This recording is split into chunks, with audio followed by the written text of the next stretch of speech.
ओम श्री परमात्मने नमः। श्री गणेश गीता छठा अध्याय। श्री गणेश जी का राजा वरिण्य को अपने तात्विक स्वरूप का परिचय देना। श्री गणेश जी बोले, हे राजन, इस प्रकार मुझ में मन लगाकर मेरा वह तत्व जानो जिसके जानने से मुझे सर्वगत और यथार्थ जानकर मुक्त हो जाओगे। हे राजन, लोगों के ऊपर अनुग्रह की इच्छा से वह तत्व मैं तुमसे वर्णन करता हूँ जिसके जानने से दूसरे मुक्ति के साधन जानने की आवश्यकता नहीं रहती। प्रथम तो मेरी प्रकृति को जानना चाहिए, उससे ज्ञान प्राप्त होता है। इसके उपरांत मेरा ज्ञान होने से प्राणियों को विज्ञान संपत्ति की प्राप्ति होती है। पृथ्वी, अग्नि, आकाश, अहंकार, जल, चित्त, बुद्धि, वायु, रवि, चंद्र, यजमान, यह 11 प्रकार की मेरी अपरा प्रकृति है। और भी वृद्ध मुनिजन ऐसा वर्णन करते हैं कि आने जाने वाली जीवत्व को प्राप्त हुई तथा त्रिलोकी में व्याप्त भी मेरी दूसरी परा प्रकृति है। इन दोनों से ही समस्त चराचर जगत उत्पन्न होता है और इस जगत की उत्पत्ति, पालन और नाश का कर्ता मैं ही हूँ। मेरे इस तत्व को जानने के निमित्त वर्णाश्रमी पुरुषों में पूर्व जन्म के कर्मों के अनुसार कोई एक यत्न करता है। उन यत्नवानों में कोई एक मेरा साक्षात करता है, मुझसे अन्य और किसी को नहीं देखता और मुझ में संपूर्ण जगत को देखता है।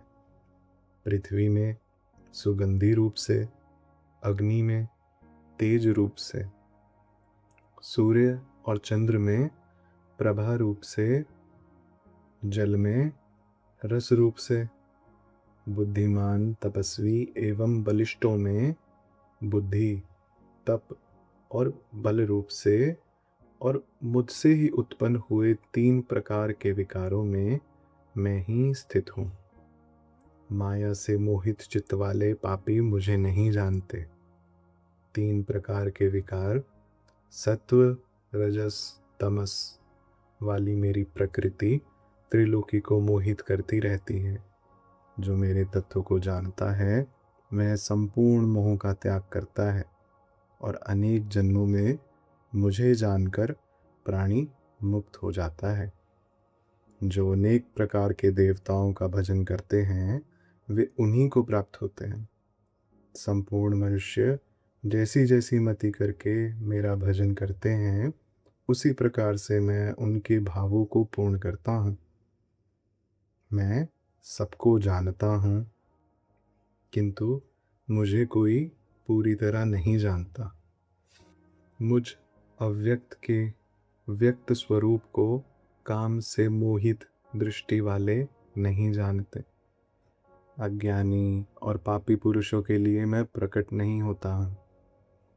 जो अंत समय में श्रद्धा युक्त होकर मेरा स्मरण करते हुए अपना शरीर त्याग करता है, हे राजन, वह मेरी कृपा से मुक्त हो जाता है। भक्ति पूर्वक जिस जिस देवता को स्मरण करता हुआ प्राणी अपने कलेवर का त्याग करता है, हे राजन, उनकी भक्ति करने से उन्हीं के लोक को प्राप्त होता है।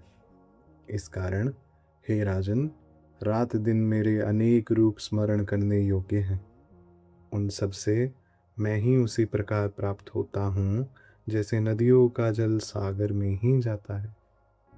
ब्रह्मा, विष्णु, शिव, इंद्र आदि लोकों को प्राप्त होकर वह फिर संसार में जन्म लेता है, किंतु जो असंदिग्ध होकर मुझको प्राप्त होता है उसका फिर जन्म नहीं होता।